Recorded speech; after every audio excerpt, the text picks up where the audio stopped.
Ay, meron pa guys. Oh my gosh. Hindi pa rin nakuha. Tingnan nyo. Hi guys. Ayan, after 2 days, balik ulit kami sa mga mushroom, no? Nagbabaka sakali lang na baka hindi pa nakuha yung sikretong lugar kung saan maraming mushroom. Ayan si Habi sa likod. Iniwanan lang din namin yung mga bata. Sobrang excited ko ngayon. Ay, meron pa guys. Oh my gosh. Hindi pa rin nakuha. Tingnan nyo. Tingnan nyo guys. Wala na talaga silang balak. Tinatamad na yung mga tao. You know, meron. Sit there.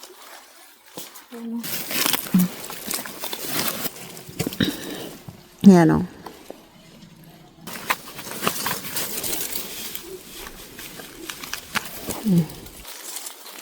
Siguro kami na lang yung nangunguha dito kasi nga akala ng iba wala na.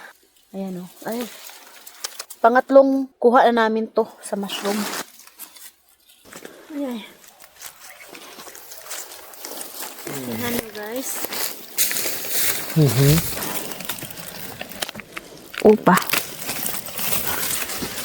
Opa.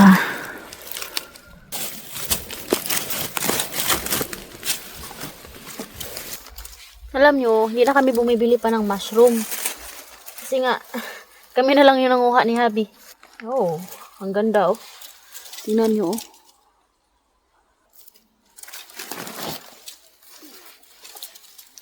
Tingnan nyo guys.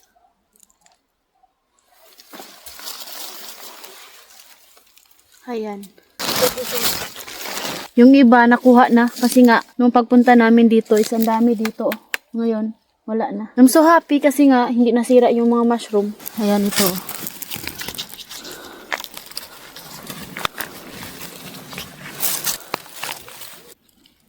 Alam nyo, nakatira ako sa bukid, sa Leyte. Hindi pa ako nakakita ng mushroom na ganito. Iba yung mushroom sa atin, sa Pilipinas, kasi nga, doon sila tumutubo sa mga hinambis, bitaw. Yung sa mga kabakaba, or sa saging na nalata. So, yun yung pagkakaalam ko na pwede kainin. Yung iba, hindi ko na alam. So, ayan guys, may nanguha na kahapon. Hindi kasi kami pumunta dito.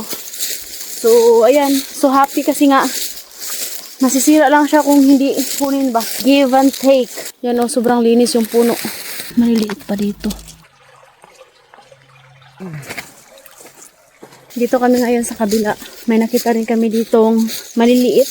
Tingnan natin kung nakuha na ba. Dito kasi is parang upaw na yung mga kahoy ba. Nangalaglaga na yung mga dahon. Tsaka may araw pa. Yung mga mushroom kasi tumutubo yan kapag madilim. Or natatabunan sila sa mga damo. Dito yung maraming mushroom na yan nakuha na.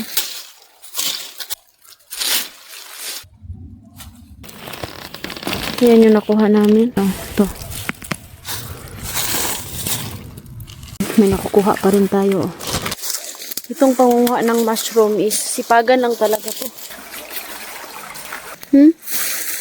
Merong maliit dito pero balikan namin to dito. Hindi naman namin yan pwedeng kunin kasi sayang. Pero pag nakuha na siya, pagbalik namin, okay lang din. At least ngayon, alam na namin kung saan nagtatago yung mga gibi. Gibi yung tawag na dito eh. Iba yung mushroom sa summer. Iba rin yung mushroom sa autumn. Ayan. Nakakita na tayo guys. So, bumalik kami kung saan nakakita kami ng marami nung unang paghahunting naming mushroom. So, ito na nga. Ayan, oh. Oh my goodness, my love. Look. Ouch. Pag lumalaki siya, tingnan nyo, mayroon siyang sing-sing. Ayan, oh. Ayan, oh. Tingnan nyo naman yan. Hi, my love, Timmy. Ayan. Kita nyo. Ayan, oh, may sing-sing. Ayan. Paborito to ng mga Romanian. But a lot of people like that little. Pero mas gustong-gusto ng mga Romanian yung maliliit. Ano? Ito dito. Ayan guys, may nakakuha na. So ayan, siguro kung subayon namin yung sapa. Yung sapa nila, oh. Sapa. Marami talaga kaming makukuha. Dito sila sa kuan, gilid-gilid.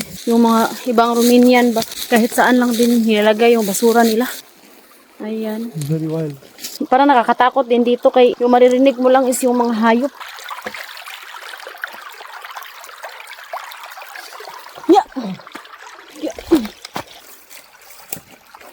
Wala na ba yan pakialam si Habi?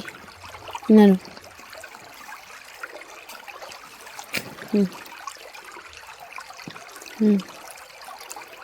Wala na siya choice. Yan, natingnan nyo. At in the end, ito slow, hapon na.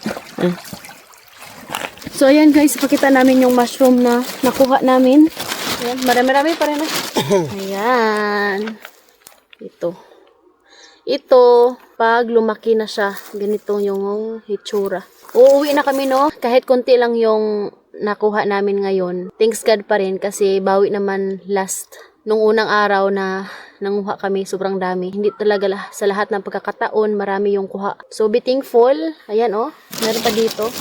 Siguro mga 1 kilo din. Maraming salamat po sa lahat ng nagsubaybay sa aming mga videos. We love you all! Bye.